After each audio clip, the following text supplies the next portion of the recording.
السلام علیکم، قانون دان سے میں ہوں سجاد حمید یوسفزئی، اور آج ہم بات کریں گے اسلام آباد ہائی کورٹ کے ایک معزز جج جناب بابر ستار صاحب کی ایک ججمنٹ کی کہ جس میں federal ombudsman for protection against harassment کے اختیارات کو کافی حد تک محدود کیا گیا ہے۔ اس ججمنٹ کے اندر امبڈسمین کے جو آفس ہے اس کے لیگلٹی اور کانسٹیٹیوشنلٹی پہ سوال اٹھایا گیا ہے، اور اس کے بعد فیصلے کے آخر میں بہت سارے ایسے سیکشنز جس نے بہت سارے اختیارات دیے تھے federal ombudsman for protection against harassment of women کو بھی اور دیگر امبڈسمینز کو بھی، ان سب کے اختیارات کو کافی حد تک محدود کر لیا ہے۔ سب سے پہلے اسی کیس کے حقائق پہ آئیں گے، اس کے بعد تفصیل میں جائیں گے کہ عدالت نے کیا ہولڈ کیا ہے۔ ایک خاتون enforcement of women's property rights act 2020 کے تحت ایک ایوکشن پٹیشن لے کے آتی ہے federal ombudsman for protection against harassment میں، جس کو فوسپا کہا جاتا ہے۔ اور اس ایوکشن پٹیشن میں وہ یہ پریئر کرتی ہے کہ جی جو پٹیشنر ہے سلیم احمد جان، وہ اس کو نکالا جائے اور جو رینٹ میرا ڈیو ہے اس کے اگینسٹ وہ مجھے دلایا جائے۔ اس پہ جب ججمنٹ آئی تو ججمنٹ میں انہوں نے باقاعدہ ہولڈ کیا کہ جی اتنا رینٹ جو ہے وہ بقایا ہے، اور آرڈر کیا کہ جو پٹیشنر ہے سلیم احمد جان اس کو نکالا جائے۔ اس حوالے سے ڈپٹی کمشنر اسلام آباد کو یہ حکم دیا گیا کہ نہ صرف یہ کہ آپ اس کو نکالے، پٹیشنر کو پریمیسز سے نہ صرف یہ کہ نکالے، بلکہ ایک اور آرڈر کے تحت یہ بھی حکم دیا گیا کہ ساتھ میں جو اس کی پراپرٹی ہے، گاڑی اور اے سی وغیرہ، اس کو آپ آکشن پہ لگائے اور اس سے جو رقم ہے رینٹ کی وہ ریکور کروائیں۔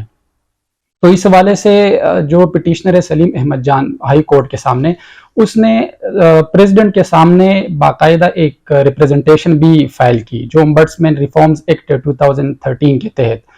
اس ریپریزنٹیشن فائل کرنے کے بعد بائی آپریشن آف لا 60 دن تک، یعنی فائل جو ہی ریپریزنٹیشن پریزیڈنٹ کے سامنے فائل ہوتی ہے، ساتھ ہی جو ہے نا وہ سٹے مل جاتا ہے، اور 60 دن تک جو حکم ہوتا ہے امبڈسمین کا وہ معطل ہو جاتا ہے۔ لیکن اس کے باوجود آرڈر دیا فیڈرل امبڈسمین نے، فوسپا نے آرڈر دیا ڈپٹی کمشنر کو کہ آپ اس کو ایکشن کریں، اور یہ حکم معطل ہونے کے باوجود بھی ڈپٹی کمشنر نے اس کی پراپرٹی کو ایکشن پہ ڈالا اور اس پٹیشنر کو وہاں سے نکالا۔ وہ پٹیشنر اس آرڈر کے خلاف، دونوں آرڈرز کے خلاف، یعنی ایوکشن آرڈر کے خلاف بھی اور ایکشن آرڈر کے خلاف بھی ہائی کورٹ میں آیا۔ ہائی کورٹ میں آ کر یہ کیس جناب بابر ستار صاحب کے سامنے لگا، اور انہوں نے اس میں پھر بہت سارے سوالات بھی طے کیے۔ مینلی تو جو پٹیشنر ہے اس کے گریوینس یہی تھا کہ یہ سارا جو عمل ہے یہ وداؤٹ جورسڈکشن ہے، اور یہ ایکسیس آف جورسڈکشن ہے، اور یہ جو ہے یہ اختیار امبڈسمین کو حاصل نہیں ہے کہ وہ اس طرح کے آرڈر کرے۔ لیکن بابر ستار صاحب نے مناسب سمجھا، انہوں نے جب کیس کو دیکھا، اس کو پڑھا کہ اچھا یہ تو جو ایوکشن پٹیشن ہے باقاعدہ، یہ تو جو ہے نا اس کے لیے تو باقاعدہ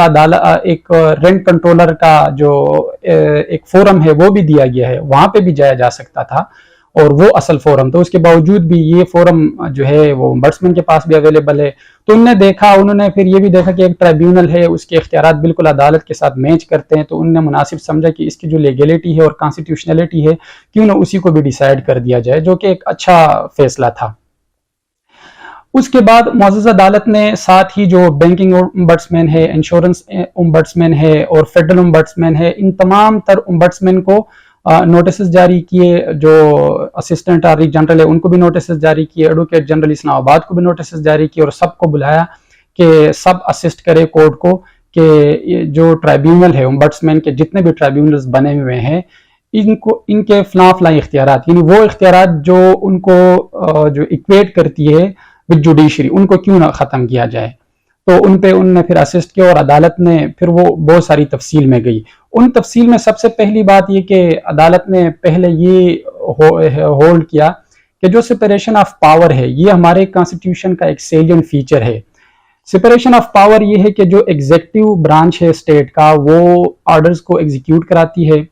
اور پالیسی بناتی ہے، اپنے پالیسی کو ایگزیکیوٹ کراتی ہے، اور جو لیجسلیشن کا برانچ ہے، جو لیجسلیچر ہے، پارلیمنٹ ہے، وہ قانون بناتی ہے، اور جو جوڈیشری ہے وہ قانون تو نہیں بنا سکتی، نہ ہی ایگزیکٹو کی طرح جو ہے نا ایگزیکیوشن کر سکتی ہے پالیسیز کی، بلکہ وہ لا کی انٹرپریٹیشن کرتی ہے، اور انٹرپریٹیشن کی صورت میں جو ججمنٹ سامنے آتی ہے ان ججمنٹ کو پھر وہ بائنڈنگ حیثیت بھی حاصل ہوتی ہے اور ان کو انفورس کراتی ہے. تو یہ بیسیکلی سپریشن آف پاور کا ایک تصور ہے جو ہمارے کانسٹیٹیوشن میں موجود ہے. پھر معزز جج نے اس میں یہ بھی کہا کہ جو بائی ڈیزائن ہمارا جو کانسٹیٹیوشن ہے وہ ایک ریٹن کانسٹیٹیوشن ہے، اور بائی ڈیزائن اس سے یہ چیز سامنے آتی ہے کہ جو پاور ہے وہ تمام تر انسٹیٹیوشنز یا تمام تر برانچز میں یہ پاور تقسیم ہو، ہر ایک کی اپنی اپنی پاور ہے، اور وہ پاور اس کو کانسٹیٹیوشن دیتا ہے یا پھر اس کو قانون دیتا ہے. اگر کانسٹیٹیوشن نے کوئی پاور نہیں دی ہوئی کسی برانچ کو، کسی آرگن آف دا اسٹیٹ کو، تو وہ پاور اس کو حاصل بھی نہیں ہے. تو اس چیز پہ کافی حد تک معزز جج نے زور دیا کہ جوڈیشری کے ساتھ ایکولی کوئی دوسرا ٹرائبیونل یا کوئی بھی دوسرا انسٹیٹیوشن پاور شیئر نہیں کر سکتا. پھر وہ جوڈیشل پاور پہ آئے ہیں کہ جوڈیشل پاور ہے کیا، یعنی جوڈیشری کا کام کیا ہے، ہم کیسے ڈیسائیڈ کرتے ہیں کہ یہ جوڈیشری کا کام ہے اور یہ جوڈیشری کا کام نہیں ہے. تو ان نے پھر 3-4 جو بیسک کمپوننٹس ہیں وہ ذکر کیے ہیں کہ جوڈیشل پاور کے جو 3-4 کمپوننٹس ہیں وہ کیا ہے. پہلا یہ ہے کہ جو جوڈیشری ہے وہ سٹیزنز یا اسٹیٹ اور سٹیزنز کے درمیان کسی سیول ڈسپیوٹ کو یا کسی بھی دوسرے ڈسپیوٹ کو ڈیسائیڈ کرتی ہے عدالت، اور وہ ڈسپیوٹ ڈیسائیڈ کرنے کے بعد جو ججمنٹ آتی ہے وہ ججمنٹ کو بائنڈنگ حیثیت حاصل ہوتی ہے، اور بائنڈنگ حیثیت حاصل کرنے کے لیے عدالت پھر اس ججمنٹ کو انفورس کرانے کی حیثیت بھی رکھتی ہے اور کیپیسٹی بھی رکھتی ہے، اور اس کو یہ رائٹ حاصل ہے، یہ پاور حاصل ہے عدالت کو کہ پھر وہ ڈیسیجن کو انفورس کرائیں. اور چوتھا یہ کہ اگر انفورس کرانے میں کوئی ہرڈل آتا ہے سامنے، کوئی شخص اس آرڈر کو مانتا نہیں ہے، تو اس حوالے سے پھر وہ کنٹمپٹ آف کورٹ کے تحت اس شخص کو پروسیکیوٹ بھی کر سکتی ہے اور اس سے وہ ججمنٹ منوا بھی سکتی ہے. تو یہ 3-4 بیسک کمپوننٹس ہے جو صرف اور صرف جوڈیشری کو حاصل ہے اور وہ یہ کام کرنے کی اہل ہے، باقی کوئی نہیں. تو جب انہوں نے اس ایکٹ کا فوسفا کا کے اختیارات کا اور جو enforcement of women's property act 2020 کے تحت جو اختیارات گئے ان کو دیکھا، تو انہوں نے یہ دیکھا اس میں یہ چیز سامنے ہے کہ جو عدالت کو اختیارات حاصل ہے وہ سارے اختیارات امبڈسمین کو دیے گئے. مطلب پہلا اختیار یہ کہ وہ پراپرٹی کا جو ڈسپیوٹ ہے، جو بالکل ہی سیول نیچر کا ڈسپیوٹ ہے جس کے لیے سیول عدالتیں بنی ہوئی ہیں، وہ ڈسپیوٹ بھی امبڈسمین ڈیسائیڈ کر سکتے ہیں، گوئے کہ رائٹس اینڈ ڈیوٹیز وہ طے کر سکتے ہیں سٹیزنز کا. اور اس کے بعد وہ جو ڈیسیجن دے گا، وہ ڈیسیجن جو وہاں پہ دیگر جو پروویژنز ہے اس کے تحت وہ ڈیسیجن بائنڈنگ ہے، اور بائنڈنگ ڈیسیجن کے لیے ان کے لیے جو ہے نا ایک پروسیس بھی دیا ہوا ہے کہ جی کیسے انفورس کرانے، اور ساتھ ہی کنٹمپٹ آف کورٹ کی پاورز بھی دی ہوئی ہیں. تو گویا کہ ایک عدالت کے ساتھ ایک پیرالل عدالت اسٹیٹ میں جو ہے نا بنائی ہوئی ہے ڈفرنٹ امبڈسمین کی شکل میں. تو اس کو معزز عدالت نے کہا کہ ایسا تو نہیں ہو سکتا کہ عدالت کے ساتھ ہی ایک پیرالل دیگر عدالتیں بھی اسٹیبلش کی جائے. پھر معزز عدالت نے جو کانسٹیٹیوشنل اسکیم ہے جو جوڈیکیچر کا جو کانسٹیٹیوشنل اسکیم ہے اس کو پورا انالائز کیا کہ جو 175 میں کیسے جو ہے نا جوڈیشری کو اننشیٹ کیا ہے آئین نے، کہ سپریم کورٹ ہے، پھر ہائی کورٹ ہے، ان کے نیچے سبارڈینیٹ کورٹس ہے، پھر 189 کے تحت سپریم کورٹ کو اختیار حاصل ہے تمام سبارڈینیٹ کورٹس پہ انکلوڈنگ ہائی کورٹ، پھر جو 201 ہے اس کے تحت ہائی کورٹ کو اختیار حاصل ہے تمام سبارڈینیٹ کورٹس پہ. تو یہ پوری ایک ہائرارکی ہے. اس ہائرارکی میں جو سب سے ہائیسٹ فورم ہے اس کے ڈیسیجن دیگر فورمز پہ جو ہے نا اپلیکیبل ہے اور بائنڈنگ ہے. پھر جو درمیان میں ہائی کورٹ ہے اس کا تو سپریم کورٹ پہ تو بائنڈنگ نہیں ہے، لیکن نچلی عدالتوں پر اس کے ڈیسیجنز بائنڈنگ ہے. تو گویا کہ ایک اسٹیٹ ڈیسائسس یا پریسیڈنٹ کا اصول بھی مانا گیا ہے اس میں. اب اسٹیٹ ڈیسائسس اور پریسیڈنٹ کا اصول کیا ہے، اس پہ بھی معزز عدالت نے بات کی، اور ایک جو بڑی اہم جو ہے نا تعریف اسٹیٹ ڈیسائسس کی وہ اس میں یہ سامنے لائے ہیں کہ اسٹیٹ ڈیسائسس کا مطلب یہ نہیں کہ چیزیں جس طرح ہیں اسی طرح ہی ہوں، بلکہ یہ ہے کہ جو سیٹل پوائنٹ ہے ان کو بھی نہ چھیڑا جائے. تو یہ ایک اسٹیٹ ڈیسائسس کے 2 کمپوننٹس ہے کہ ایک آلریڈی ایک ججمنٹ اوپر سے آئی ہوئی ہے، اس ججمنٹ کو ایز اٹ از ہم نے ماننا بھی ہے، اور دوسرے کے جو سیٹل پوائنٹس ہے اس کو چھیڑنا بھی نہیں ہے ہم نے. تو اب اگر پیرالل جوڈیشری کوئی سامنے آتی ہے جو اس ہائرارکی سے تو باہر ہوتی ہے لیکن اس کو بھی ایڈجوڈیکیشن کے اختیارات دیے جائیں، تو پھر یہ ہوگا کہ جو پریڈکٹیبلٹی، سرٹینٹی اور کنسسٹنسی جو جوڈیشری کے اندر جو سب سے اہم ترین کمپوننٹس ہے کہ جوڈیشری نے ان چیزوں کو سامنے رکھ کر ہی ڈیسیجن دینے ہیں، وہ چیز تو رہے گی ہی نہیں. نہ تو عوام پریڈکٹ کرے گی کہ جی یہ کون سا قانون جو ہے اس وقت لاگو ہے، نہ ہی کوئی جورسپروڈنس کے اندر ملک میں جو قانونی جورسپروڈنس ہے اس میں کوئی